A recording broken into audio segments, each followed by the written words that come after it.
If you have a fantasy football league coming up, this video is going to help you a ton because we are ranking the top 50 players for fantasy this year. Look, I've helped over 10,000 people win their fantasy league, and I plan to do the exact same thing for you with this video, helping you choose your first 4 to 5 picks. Now, we're also breaking this video down by tiers, and in tier 1, my number 1 overall ranked player is going to be Christian McCaffrey, the most reliable elite dual threat player that you're going to see, and he still has a great head coach in Kyle Shanahan. Look, this is a guy in McCaffrey who last year, when you factor in his rushing yards, leading the NFL, second in receiving yards for running backs, only behind Breece Hall, had over 2,000 total yards last year, led the NFL in touches, and outside of an injury, he's the number 1 guy. Now, my number 2 ranked player in tier 1 is CeeDee Lamb. He's coming into the prime of his career, just 25 years old. He just led the NFL last year in receptions, and his competition is the exact same. Still Brandon Cooks, who's now a year older, Jalen Tolbert, and a guy in Jalen Brooks battling for the wide receiver 3 spot. Really no competition here. He's currently holding out for a new contract, but by the way that the NFL rules are structured right now, he's going to have to play or get fined a ton of money. And this is a Cowboys team that last year led the NFL in passing, over 37 passing attempts per game, and I don't really think they're going to change that based on what they did this offseason. There's nothing to believe that they're going to run the ball a lot more, bringing in an older Ezekiel Elliott. As for my number 3 ranked player, it's going to be Tyreek Hill, who averaged 4 yards per route run last season, and there's really no way that I see that dropping off even though he's now 30 years old, because he led the NFL in efficiency last year. He led the NFL in beating man coverage. Why would it drop off? There's no signs. And if you look at what the Dolphins did this offseason, sure, they brought in Odell Beckham Jr., who's currently injured in training camp, only caught 2 balls per year last year. They brought in a new tight end in Jonnu Smith, who I think could actually be an interesting player in this offense, but not somebody who's going to threaten Tyreek Hill's target share. We remain in tier 1 with my number 4 player and my number 2 running back, and that's going to be Breece Hall, who I have him over Ja'Marr Chase and Justin Jefferson, which might differ from the market as we're seeing right now. I don't want any other running back other than Christian McCaffrey. Last year, Hall led all running backs in receptions and broken tackles, and now he has a much improved offensive line. It was a bottom 5 unit last year, and now it's arguably a top 5 unit, and he gets Aaron Rodgers back. Not to mention, he was coming off of a torn ACL last season, so he had a slow start to the year. Now he's fully healthy. And now my final player in tier 1, my 5th overall ranked player, is going to be Bijan Robinson. Look, he's a top 5 pick for me, and I buy the hype this offseason that we're getting right now about him. Because Bijan can do it all. He has great size and speed. He can catch passes, pass protect, run through the tackles, and now he should get more red zone touches considering that Kirk Cousins is the quarterback and they have a new coach in Zach Robinson, which is going to lead to way more passing. And last year, Bijan only saw 12.6 carries per game. That's likely to increase based on all the noise we're getting this offseason to 16, 17 carries per game, and he should still see this elite target volume around 5 per game. He should be one of the game's best running backs. Heading into tier 2, we go with my number 6 overall player, and it's Ja'Marr Chase, who is still elite, and now he actually has a healthy Joe Burrow entering the season. That's right, Joe Burrow has been fully cleared to throw in the Bengals camp, coming off of a season-ending wrist surgery, so there should be no concerns about his health moving forward. And there's even less competition for Ja'Marr Chase because they don't have Tyler Boyd anymore. Sure, T. Higgins is still there, and then the replacement for Tyler Boyd was a 3rd-round pick in Jermaine Burton, who I do think is talented, but Jermaine Burton's mostly an outside receiver. We should see more slot usage for Ja'Marr Chase, which means he'll have more of the field to work with, yards after the catch potential, and not only that, he'll be facing the other team's worst cornerback most likely in the slot as opposed to the elite guys on the outside. My number 7 player is Justin Jefferson, and you can argue with me that he should be in the top 5 or top 3, and I wouldn't push back too much. He's still a great player. I just prefer these other guys on the screen above him. And the main reason is probably obvious if you've been paying attention this offseason. Kirk Cousins is no longer on this team. The quarterback will either be Sam Darnold to start the year, it seems right now, or the rookie J.J. McCarthy, which is definitely a downgrade, but then you could also argue like, okay, Jordan Addison could be suspended due to some of his driving problems and crimes that he's been committing this offseason, and TJ Hawkinson is probably going to miss the first 4 to 8 to even more weeks of the season with his knee surgery. And it's not like these new quarterbacks are even a death sentence for Justin Jefferson, because in 5 games last year without Kirk Cousins, he still averaged 19 fantasy points per game. So if you wanted to draft Justin Jefferson above, say, a Ja'Marr Chase, I'm fine with that. Now, my number 8 player is a guy who was a slam dunk 2nd-round pick last year. Now he's a slam dunk 1st-round pick, and that's Amon-Ra St. Brown, who you won't find a more reliable player than him over the past few seasons. Amon-Ra has 9 or more targets or a touchdown in 35 of his last 38 regular season games. That's 92% of his last 38 games. He has elite target volume or a touchdown. Now this guy's competition is going to be the same. If we look at player profiler right here, he's actually going to have one less wide receiver to compete with. The veteran and Josh Reynolds is gone. These will be his main wide receiver competitions in Jameson Williams and Khalif Raymond. You have Sam Laporta, who I do think is definitely a threat for targets to take away from St. Brown, but he's not going to be the guy who is motioned all over the offense, used in all the wide receiver spots like one Amon-Ra St. Brown will be. So I think you're still getting some of the most elite, if not a dark horse to lead the league in targets in Amon-Ra St. Brown, who still plays for a team that got to keep their great offensive coordinator in Ben Johnson and probably has the number 1 offensive line in the NFL. Now my final player in tier 2 and my number 9 overall player is going to be A.J. Brown, who I think people just continue to undervalue because last season, I mean, easily he could finish as the number 1 overall player in fantasy. That's not me being crazy. Last season, he was the wide receiver 2 for the first half of the season, averaging 120 plus yards per game. But then in the second half of the season, Jalen Hurts piled up a bunch of injuries and the offense started to just, get back. But now Jalen Hurts is healthy, so is A.J. Brown, still an alpha on an offense that just signed find this guy. You can see my tweet right here, Kellen Moore, who over the last 2 seasons has just fed opposing wide receivers. Last year with Keenan Allen, leading the NFL in targets per game, feeding his alpha wide receiver there. The year before that, CeeDee Lamb with the Cowboys, feeding his alpha wide receiver there. This is going to be the A.J. Brown show in Philadelphia. Now we kick off tier 3 with my number 10 overall player, and it's Drake London, who I'm currently 11 spots ahead of the market, which is pretty bold for him to be a top 10 overall pick for me, but here's why. This is a dude who the last 2 seasons has had to deal with Marcus Mariota, Desmond Ridder, and Taylor Heineke. You know what those guys have in common? They're bad. But London has the size at 6'4", 213 pounds. He has the pedigree as a top 10 overall pick, the athleticism. He's been efficient his first 2 years in the NFL, especially as a rookie. He has all the skill sets. All he needs is a proper offense and a quarterback, which is exactly what he has now, as you can see right here in the team changes page in the fantasy blueprint. You can check it out down below. Kirk Cousins, they signed him. So that's the quarterback right there. They got Zach Robinson, the new coach we talked about earlier when discussing Bijan Robinson. This offense will go from being bottom 3 in passing to borderline top 10, if not higher. Now, my number 11 overall player, and a guy that I'm really close to putting in my top 10, swapping with Drake London, is Garrett Wilson. Anytime he falls to the second round, I grab this guy immediately because to me, he's an alpha receiver. These are the most targeted receivers in the NFL the last 2 years since Garrett Wilson entered the NFL. You can see Wilson right here, number 4. The only guys ahead of him are alphas in CeeDee Lamb, Tyreek Hill, Devontae Adams, the most alpha wide receivers in the NFL the last 2 years. That's exactly where Garrett Wilson is at earning targets. But his problem, of course, has been his quarterback situation. Zach Wilson, Trevor Siemian, just awful quarterbacks last year starting at times, but now he's actually going to have an offensive upgrade with Aaron Rodgers, and his competition isn't that crazy. Like, sure, Mike Williams was great at one point. Now he's 30 years old coming off of a torn ACL, and then you're looking at the wide receiver 3 job being between Malachi Corley, Allen Lazard. Most likely these guys, none of those guys are a threat for Garrett Wilson seeing 8 to 10 plus targets per game. Now for my number 12 player, it's Saquon Barkley. I'm well ahead of the market here. He usually goes in the middle or end of the second round. I have him as a first round pick right now, and look, he just went from a bottom 5 offensive line in offense to an easily top 5 offensive line and top 5 offense in Philadelphia. And now you compare his supporting cast, where he had Daniel Jones last year and their top receivers being like Darius Slayton, to now he's going to the Eagles with Jalen Hurts, one of the game's best quarterbacks, and weapons like Devonta Smith and A.J. Brown. So the offensive environment is great, and now we have a new offensive coordinator in Kellen Moore, like we talked about with CeeDee Lamb. And what did he do in his past couple of stops as an offensive coordinator? You can see right here in Dallas for a couple of years, he utilized the running back in the passing game, Zeke and Tony Pollard.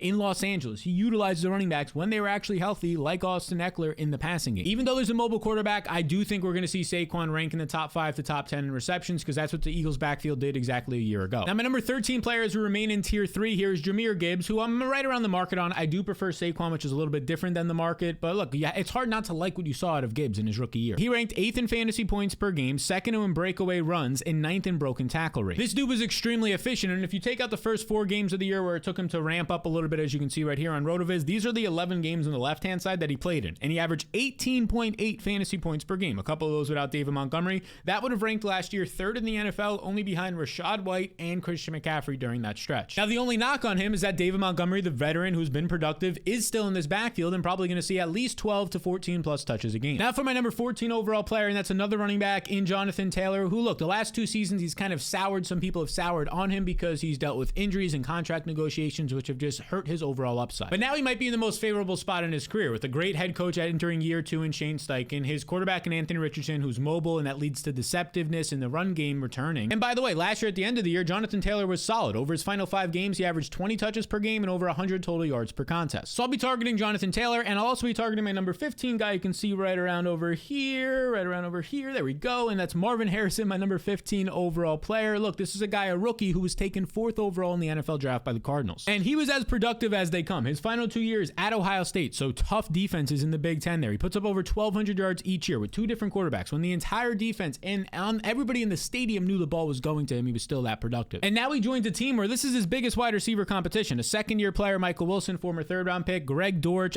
The biggest competition will be Trey McBride, who I do think is a talented tight end, but he didn't really show an ability to do a ton after the catch or downfield last year, where Marvin Harrison can do those things. Now, before we get to my number 16 player, I just want to let you know about one key thing, and that is the fantasy blueprint. I already see thousands of you have it so far this year, but if you don't and you want to win your fantasy league, it's as simple as that. You just come to this link. It'll be in the description below, and you just click this button, and here's the thing. The blueprint has all the tools you need to not only dominate your draft, but every single week of the year, every day, I'll be sending you tools all the way to your fantasy playoffs to help you get there and win a championship. And the best part is this year, it's completely risk-free if you sign up through one of our 2 partners, and again, it'll be linked down below. You can check it out. You sign up through one of them, it's completely risk-free, which means it costs $10 to get it for the entire year. But if you don't make your fantasy playoffs, I give you that $10 right back. Absolutely risk-free. If you like these top 50 rankings, there's the top 250 rankings in there, but a ton of other things, tiers, handcuff rankings, waiver wire tools. That's just like 5% of what you get. You can scan the QR code on the screen right now or click the link in the description below to join the 10,000 plus other people currently using the blueprint. Now for my number 16 overall player, we're still in tier 3. It's a big tier. It's going to be Puka Nacua, who actually goes as a top 10 overall pick. So I'm below market here as my number 16 pick, and let's discuss. Now realistically, I'm not miles off here, just 6 picks away, but you can't miss on these guys. And I think if you're taking Puka in the first round, that's a mistake, because last year in the completed games with Cooper Kupp, they averaged the same amount of targets and practically the same amount of points per game. And that was with Cooper Kupp last year dealing with an ankle and hamstring injury the entire season. And Coach Sean McVay even came out and said, you don't even know the half of what Cooper Kupp was dealing with. So a banged up, as injured as possible Kupp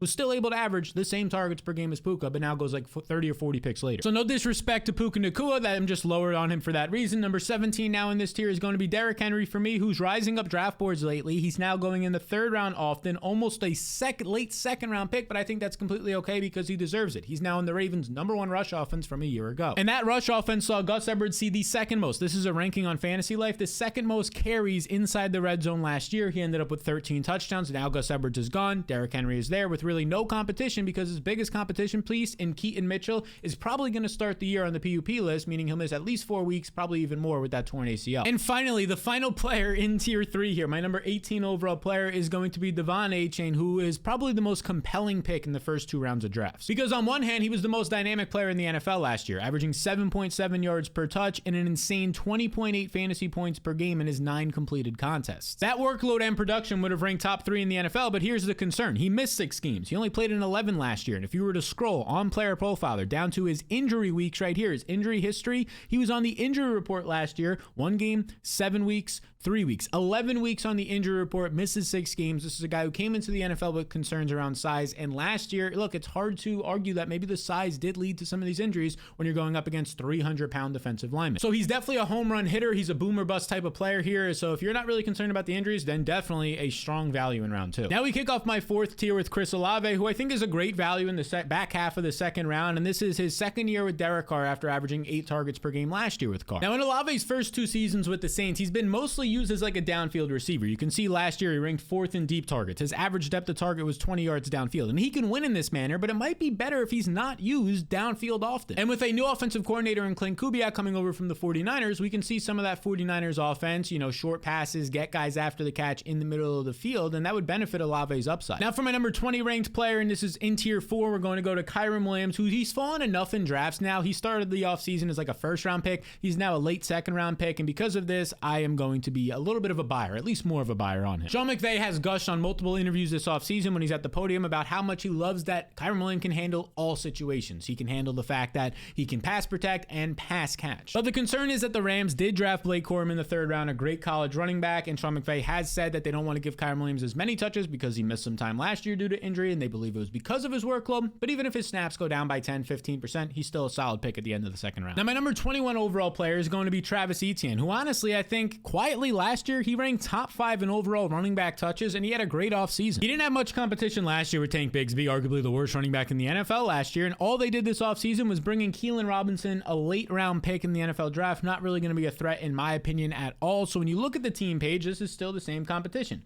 Mostly Tank Bigsby, the team is talking up entering his 2nd year, a guy that should earn some more touches, and if that's the case, I'm not concerned for one Travis Etienne. The biggest concern for me for Etienne is the offensive line. It was bad last year, most likely going to be bad this year. That's where some concerns come in. Now for my number 22 overall player, one of my favorite picks in all of drafts right now is Isaiah Pacheco, who was a top 5 running back in the 2nd half of the year last year, and then in the postseason averaged 23 touches per game. And now you factor in that Jerick McKinnon is gone, and the only competition brought in was Keontae Ingram, who's really going to be a guy just trying to fight for a roster spot. Deneric Prince is getting some buzz in camp, and none of these guys are going to be all that threatening, in my opinion, to one Isaiah Pacheco. And the fact that the Chiefs are planning to throw the ball more downfield with their new speedy receivers in Xavier Worthy and Marquise Brown, that just means there's going to be even more underneath for checkdowns for Isaiah Pacheco, as well as carries when the defense is playing back. My number 23 player is Mike Evans, who's coming off one of the best seasons of his career. He just got paid this offseason, so did Baker Mayfield, so that connection will stay together. And last year, Baker targeted Evans more than any other receiver downfield. Evans led the NFL in deep targets. So that's a great cheat code to have, and it's even better when you pair it with the fact that Evans ranked 14th in red zone targets and not a ton of new competition was brought in, so his role should still stay strong. My number 14 player in tier 4 is going to be Brandon Ayuk, who as of right now, he reported to 49ers camp. He is going to be a 49er. If that changes, we'll obviously update this. But here's the deal. The reason I'm not higher on him and I'm a little bit lower than the market on Brandon Ayuk is the volume is a concern. He had 105 targets last year. Now, on that volume, he was able to put up 1,300 yards. One of the only wide receivers ever to put up that much yardage on that little volume. Are we going to expect it to continue again? And it's hard to see the volume increasing because of the competition that he currently has. And that competition is Kittle, Christian McCaffrey, Deebo Samuel, a first-round pick, and Ricky Pearsall, however he's factored in. So I'm a little below market on Ayuk. Now for my number 25 player, it's going to be Davante Adams. He goes 16th overall right now. So I'm definitely below market on him because he's going to play in one of the most run-heavy offenses with a sketchy quarterback situation. Like, the volume will still be there for one Davante Adams, but he's getting a little older, and how much is that team going to throw overall? I'm concerned. Now, a guy I'm not as concerned about is my number 26 overall player. You can see him right here, and that's Jalen Waddle, because all this guy has done since entering the NFL is produce. He's just a walking 1,000 yards. 3 years into the NFL, 1,000 yards. His player prop right now is set at 1,000 yards over under. I'm smashing that over right now. He's gotten there every single year of his career, and this is with Tyreek Hill healthy.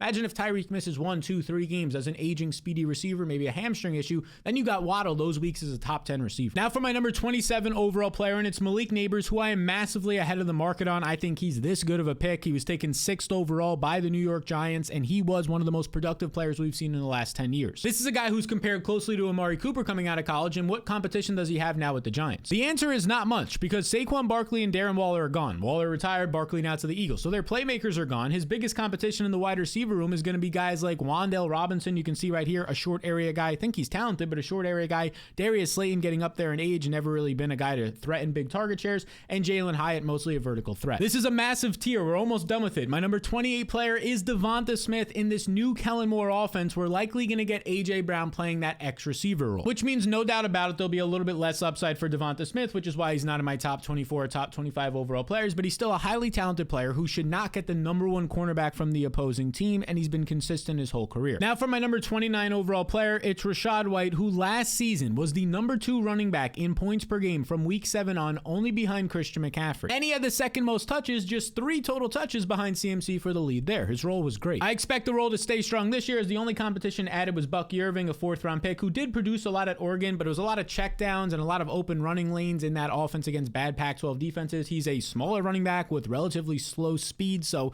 doesn't really work out good in the NFL. All right, now we kick off tier 5 with my number 30 player, and it's Joe Mixon, who was traded and then immediately signed to a pretty hefty 3-year deal to be the running back 1 for the Houston Texans. And look, Mixon is getting older. His efficiency hasn't been great in 2 seasons, but that hasn't mattered as much because he just still gets massive workloads. And this is mostly because coaches trust him, and they're definitely going to trust him this year to pass protect and pass catch, because he's a better pass catcher and runner than Dameon Pierce, and he's definitely going to be trusted more than a late-round rookie in Jawar Jordan. My number 31 player takes us to our first quarterback, and this is Jalen Hurts, who was the number 1 quarterback in 2022, and last year, again, he was on his way to being number 1 if it wasn't for late season injuries. But despite those injuries last year, playing the entire second half banged up, he was still the number 2 quarterback. And why is this? Because he has the cheat code. You should only focus on mobile quarterbacks. Don't take pocket passers. It's that simple as that. 15 touchdowns, 13 touchdowns, 10 touchdowns rushing, all the rushing yards as well. The ability to keep drives alive. The offense is just so much more efficient. And it surely helps that he's going to have probably a top 3 offensive line once again this year. My number 32 overall player is the Colts' number 1 receiver, and he's dropped into round 3, so now I'm about neutral on him. I didn't like him, and now I'm about neutral because, look, he's still consistent. Doesn't miss games. He's great in the short to intermediate parts of the field. Solid after the catch as well. Now, my one concern is he has his quarterback Anthony Richardson coming back, who is going to be mobile in the red zone, could take potential touchdowns away, and has a big arm, so could be looking downfield more to throw, which is not where Pittman usually wins. Now for my number 33 player, and this is a big video, so props to you for being here still. It's going to be Deebo Samuel. Look, it's just really hard for me to get much higher on Deebo Samuel. I'm not really, honestly, a big fan of him in fantasy. Don't get me wrong, the dude's a great player, but Brandon Ayuk is the true X receiver on this team. You still have one George Kittle, one of the best tight ends you're going to see, not only as a pass blocker, but also a pass catcher, broken tackle player. And Christian McCaffrey just led the NFL in touches last year, elite pass catcher, priority probably of the entire offense. So it's just hard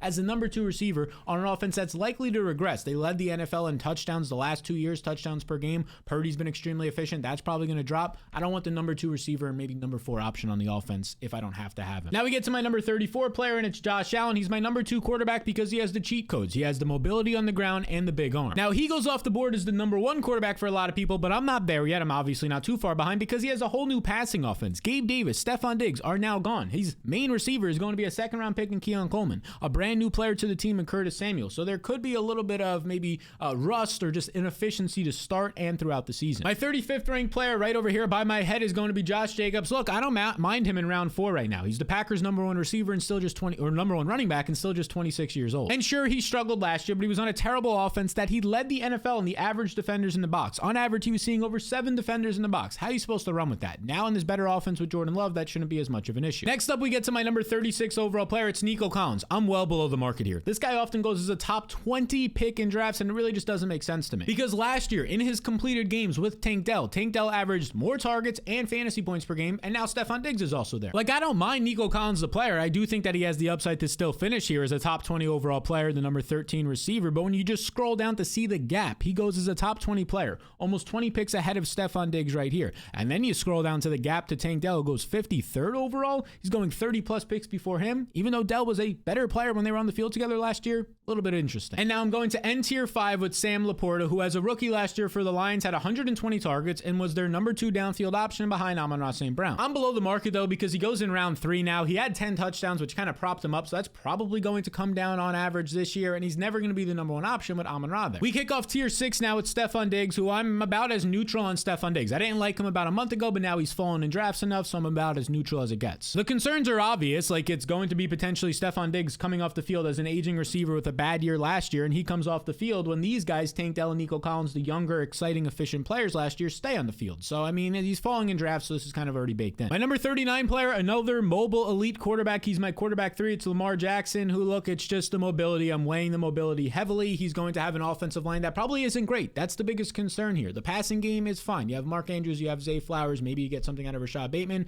The offensive line is a concern, but maybe that just leads to more scrambles. Before we get into these final 10 picks who have the upside to win you your leagues, I don't get why 62% of you watching this aren't subscribed to the channel the last 28 days. Most of you probably just don't know, or you just found me. This is just your urge to hit that subscribe button. My goal is to get to 50% by week 1 of the season, so we have a long way to go. Please do hit the subscribe button. It helps the channel out a ton. To my number 40 player we go, and it's going to be T. Higgins, who, look, injuries last season halted his production, and then you had the fact that Joe Burrow was hurt, but this is a guy when he's actually out there and healthy with Joe Burrow, averages a top 20 wide receiver finish, and now you can get him way later in drafts. My number 41 overall player in tier 6 is going to be DK Metcalf, who has been one of the best cheat code wide receivers in all of fantasy football. His deep targets and red zone targets the last 2 years. And now this guy is an offensive coordinator upgrade in Ryan Grubb, who wants to throw a lot with 3 wide receivers and downfield. That benefits DK Metcalf. My number 42 overall player is Travis Kelce. Look, he's aging. We saw the drop in production last season, but in the postseason, he bounced back, and now it's baked into his price point. He doesn't go in round 1 anymore. He now goes in round 3. Now, the target competition did increase. Rashee Rice, depending on suspension, will be out there. Xavier Worthy and Marquise Brown, so I'm a little bit concerned. They might run the ball a little bit more under Isaiah Pacheco. I'm a little bit concerned for Travis Kelce here. The middle of the field should still be open for him, but he is an aging tight end, and he still does go, in my opinion, a couple of picks too early. But we should also point out the fact that he dealt with a bone bruise in his knee in week 1 last year, which should take like 4 to 6 to 8 weeks to recover, and he just played through it. So that does come into play. Now, my number 43 player you can see right over here, and that's going to be James Cook, who I think a lot of people are just underrating James Cook because, I mean, do people remember what he did last year? This is a guy who in his second year put up over 1,100 rushing yards, over 400 receiving yards. Last season, he had nearly 1,600 total yards, and now you can get him in like the 4th, 5th round of your fantasy drafts. People don't even care all that much about the guy. Like, I get it. Josh Allen is going to run the ball a lot. 15 rushing touchdowns last year. That's definitely coming down. And all the veteran running backs from last year that got red zone work in Latavius Murray and Damian Harris are no longer there. They did draft a middle round running back in Ray Davis, but are we going to believe that they're going to trust the rookie in the red zone more over James Cook? Maybe, maybe not. Either way, though, James Cook is still highly efficient and productive of a player in what should be a solid offense. Tier 7 kicks off with the running back in Kenneth Walker, who honestly, look, it's kind of been a boring offseason for Walker. He's been solid through his first 2 NFL seasons and has the same competition as he did last year. But that competition is a good player in Zach Charbonnet. And this coaching staff, like we said, Ryan Grubb is new and he wants to pass the ball, and Charbonnet is the better pass catcher, which gives a little bit of concern for Kenneth Walker, but he's been great. There's really no reason to take him off the field. In round 5, he's going to play 60% of the snaps or so, still a solid option. Now for my number 45 overall player, and it's Christian Kirk, who has been Trevor Lawrence's most targeted receiver the last 2 seasons, and that should now only continue because both Calvin Ridley, 130 plus targets last year, is gone, as well as Zay Jones being replaced by guys like Gabe Davis and a rookie in Brian Thomas. Kirk should be Lawrence's most trusted receiver now and number 1 option, and if anything, he should earn more slot usage, which means he'll get reps against worse cornerbacks. My number 46 option is going to be DJ Moore, who I'm well below the market on, like 13 or 15 picks. I just don't want to be drafting this guy. Everything for this guy is brand new right now. What are we talking about? We're talking about a new quarterback, a new offensive coordinator, a new competition piece in Keenan Allen, who led the NFL in targets per game last year, and a top 10 wide receiver in Rome Odunze. There's a world where those guys earn more targets than DJ Moore this year. So I'm well aware that he's coming off of a career year, but the entire environment has changed, and I'm not shocked if like Rome Odunze Jose is the best receiver on this team by the end of the year, or even Keenan Allen. My number 47 player is a guy we talked about earlier, and it's Cooper Kupp. Look, I just think that Cooper Kupp still has it. The reports out of camp are good. He dealt with a bunch of injuries last year, and this is a player who's working out of the slot. He doesn't have to win on the outside. That's where he's just been great in his career, and I think it's going to continue with the same coach in Sean McVay. Now, I should point out that he is older, and he was dealing with a hamstring injury last year, so guys his age, there's like a 30% chance that does re-injure, so a little bit of risk, but I think it's baked into like his 5th round draft price. Correct that. He goes in like round 3 or round 4 now. I was looking at his ADP from like a month or 2 ago. Now for my number 48 player, and I'm a little bit below market on Patrick Mahomes. Not a lot though. I think he's a fine pick if you want to take him. I just prefer guys who have more elite efficiency when it comes to running the ball. But there's no doubt about it that the environment has gotten better. A 1st round wide receiver in Xavier Worthy should add some dimension downfield. Same thing with the wide receiver they added in Marquise Brown, a wide receiver weapon downfield, 100 plus targets in 4 straight seasons. The reason I don't get him as much is because of my general strategy of just taking mobile quarterbacks. I can get Kyler Murray like 1 to 2 rounds later. I'd rather do that. Almost there, gang. My number 49 overall player is going to be George Pickens. The Steelers fans who have been hating my mentions because I had not been as high on him, he's made my top 50 rankings right here. The clear alpha for the Steelers with one Deontay Johnson gone and a quarterback upgrade with Russell Wilson coming in. Now, my issue with Pickens is he's always been this exciting highlight reel guy on the outside, but he's never really proven to be a guy who can consistently win at the line of scrimmage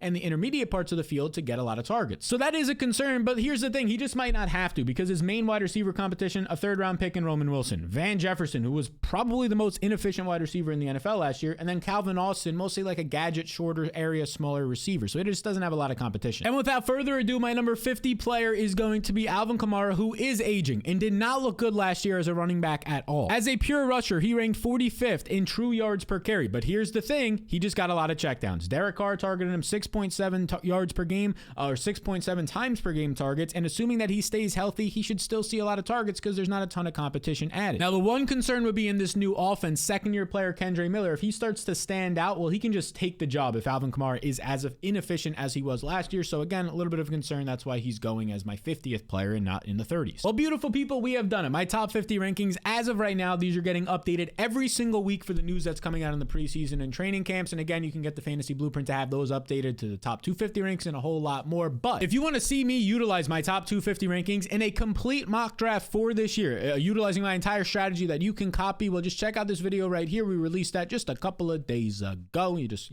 tap it and you go to that YouTube video, you watch some more and you have some fun today. How about that?